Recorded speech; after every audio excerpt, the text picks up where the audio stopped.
Hai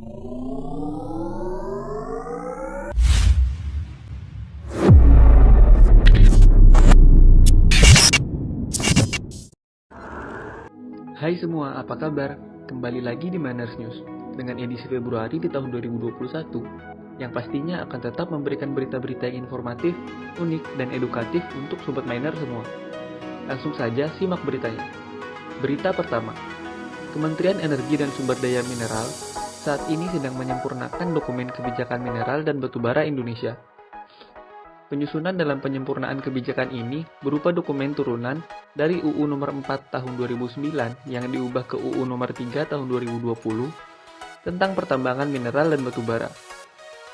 Hal ini dilakukan untuk mengoptimalkan penyelenggaraan pengelolaan mineral dan batubara, meningkatkan manfaat ekonomi dan kualitas sumber daya manusia, meningkatkan kemandirian dan ketahanan industri nasional berbasis mineral dan batubara, serta meningkatkan kesejahteraan dan kemakmuran rakyat.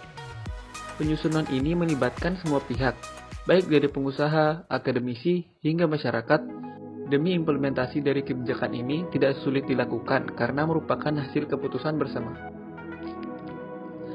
Dokumen ini terdiri dari 3 kaidah dasar, yaitu inventarisasi mineral dan batubara, pemanfaatan mineral dan batubara, dan konservasi mineral dan batubara.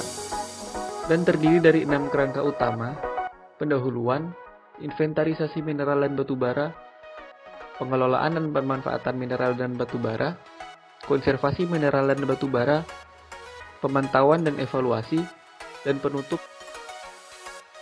Berita kedua, pemerintah diminta untuk menata ulang kembali pengelolaan aspal alam buton di dalam negeri. Hal ini dimaksudkan untuk mengoptimalkan produksi aspal alam buton yang masih rendah. Untuk mengupayakan itu, pemerintah bisa memberikan pengelolaan izin usaha pertambangan kepada badan usaha milik negara agar produksi aspal alam buton menjadi lebih optimal. Untuk memenuhi kebutuhan aspal dalam negeri dan mengurangi impor aspal minyak, aspal alam buton harus dikelola dengan skala produksi yang besar. Dengan pemerintah harus menata ulang pengelolaan iup aspal alam buton dengan tidak lagi memberikan iup-iup dengan skala produksi yang kecil dan pelabuhan muat.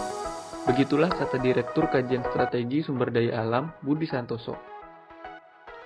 Seperti yang diketahui, aspal alam buton memiliki keunggulan dibanding dengan aspal cair kilang.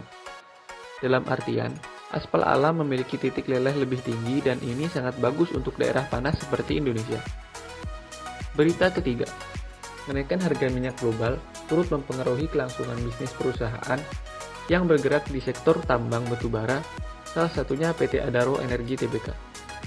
Head of Corporate Communication Adaro Energi, Febriati Nadira, mengatakan, kenaikan harga minyak dunia tentu akan mempengaruhi biaya bahan bakar yang dibutuhkan Adaro, yang ujung-ujungnya sentimen tersebut berpotensi meningkatkan beban yang ditanggung perusahaan ini.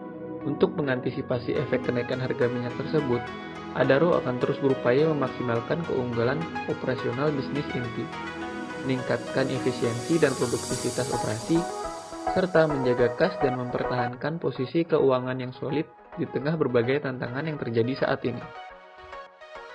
Bahkan, belum lama ini Adaro mengumumkan realisasi produksi batu bara di tahun lalu yang tercatat sebesar 54,53 juta ton atau turun 6% dibandingkan tahun sebelumnya.